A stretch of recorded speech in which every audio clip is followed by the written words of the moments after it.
Kerja keras seorang Kristen harus selalu dibarengi dengan kerendahan hati untuk selalu di dalam kebersamaan dengan Tuhan. Sebab sangat berbahaya saat ada bisikan indah bahwa yang dia lakukan sungguh besar, sungguh hebat, sampai sisi kemanusiaannya terjebak dan meningkat dengan memegahkan diri. Selalulah ingat bahwa kita adalah hamba yang tidak berguna, hanya melakukan apa yang patut kita lakukan. Selamat hari Minggu Lotare, Bapak, Ibu, Saudara-saudara, dan anak-anak kami yang dikasihi Kristus Yesus. Immanuel, mari kita berdoa. Damai sejahtera Allah yang melampaui segala akal akan memelihara hati dan pikiranmu dalam Kristus Yesus. Amin. Firman Tuhan di hari Minggu ini tertulis dalam Efesus 2 ayat 1 sampai dengan 10. Kamu dahulu mati karena pelanggaran-pelanggaran dan dosa-dosamu. Kamu hidup di dalamnya karena kamu mengikuti jalan dunia ini.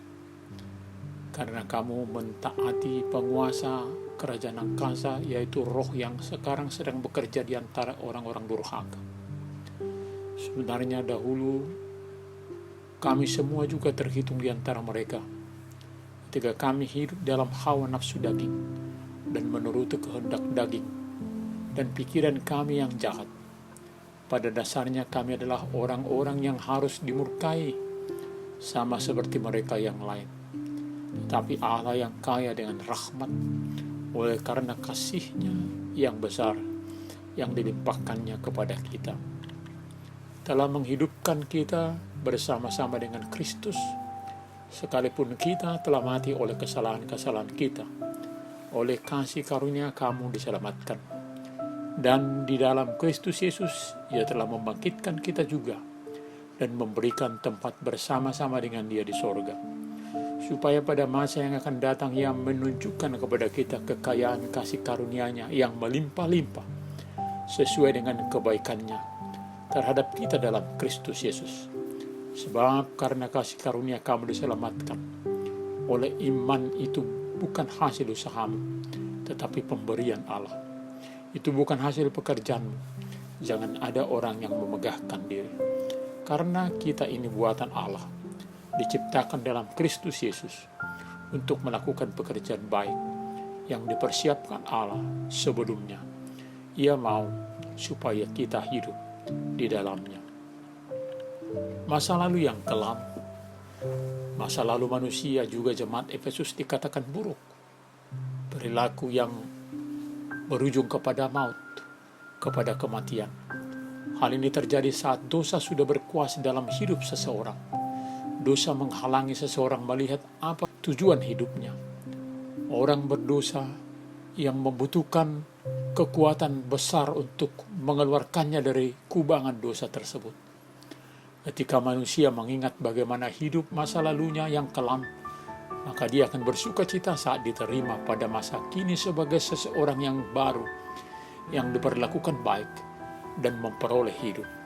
Kehidupan oleh karena anugerah akan memunculkan sikap syukur yang meluap-luap dengan mengatakan kepada dirinya, sepanjang hidup saya akan memuliakan Dia yang memberi aku hidup.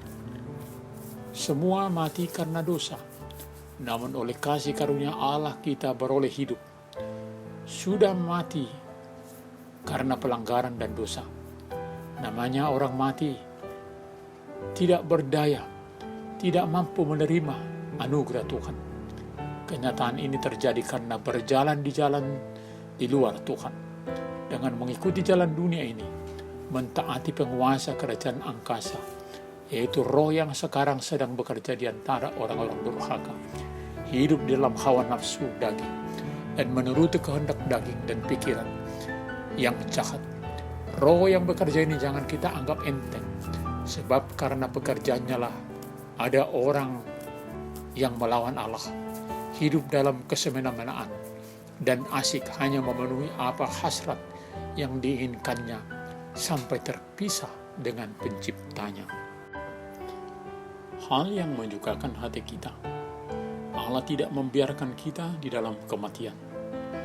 Kita yang sudah mati dihidupkan oleh Allah dalam kuasa rahmat-Nya. Rahmat besar yang memberikan jalan keluar bagi manusia untuk beroleh hidup. Namun harus selalu diingat, bila tidak bertobat dan kembali kepada Kristus, manusia itu akan masuk dalam natur mati selamanya. Kasih-Nya yang besar dilimpahkannya kepada kita. Kita diampuni, dibenarkan, dan diperdamaikan dengan Allah. Sekalipun kita telah mati oleh kesalahan-kesalahan kita, oleh kasih karunia kita diselamatkan. Dalam anugerah-Nya, sekarang kita hidup dalam persekutuan dengan Kristus dan memiliki pengharapan untuk duduk bersama dengan Dia di sorga. Allah memberikan kepada kita hidup baru karena anugerah untuk menunjukkan kekayaan kasih karunia-Nya yang melimpah-limpah. Kita diselamatkan oleh iman, bukan hasil usaha kita, sehingga tidak ada seorang pun di antara kita yang bisa menyombongkan diri. Kita dihidupkan bersama Kristus. Tentunya kita dihidupkan untuk tidak lagi kembali kepada hidup yang lama, melakukan kesalahan-kesalahan lampau, tetapi berperilaku dalam kebenaran Kristus, memutus diri dengan perilaku masa lalu, hidup dalam persekutuan yang baik dengan Tuhan dan sesama. Kita buatan Allah, diselamatkan bukan karena berbuat baik, namun kita diselamatkan tentunya untuk melakukan pekerjaan baik. Sebagai orang-orang yang telah diselamatkan, kita adalah ciptaan baru Allah. Kita diciptakan baru melalui Kristus Yesus untuk melakukan pekerjaan baik yang sudah dipersiapkan Allah untuk kita. Hidup orang percaya akan berbuah banyak di dalam kehidupannya. Tuhan sendiri yang mempersiapkan pekerjaan baik itu bagi kita. Jadi jangan sombong lalu katakan, oleh pekerjaan ini saya perjuangkan, malah saya harus menjadi raja tega, maka pekerjaan ini boleh saya emban.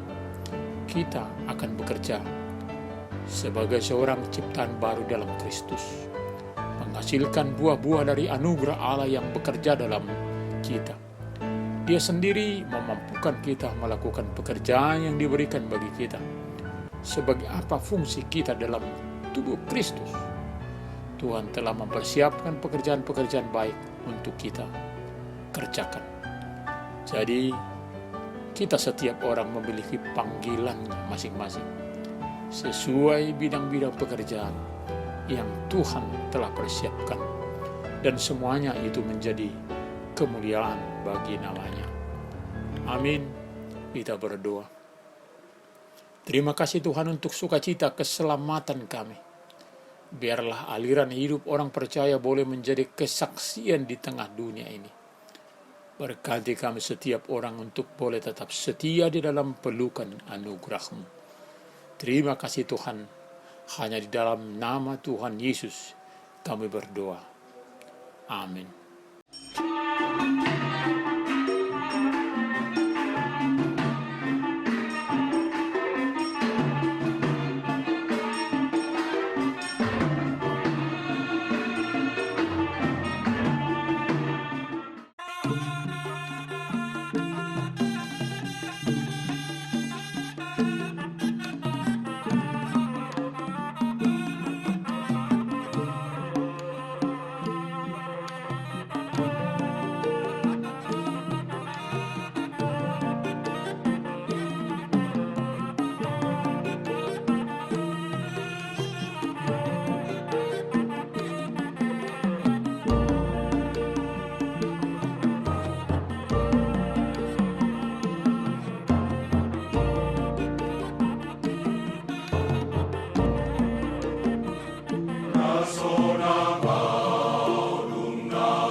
Terimalah berkat Tuhan. Tuhan memberkati dan melindungi engkau. Tuhan menyinari wajahnya kepada engkau dan memberi engkau kasih karunia. Tuhan menghadapkan wajahnya kepadamu dan memberi engkau damai sejahtera. Amin.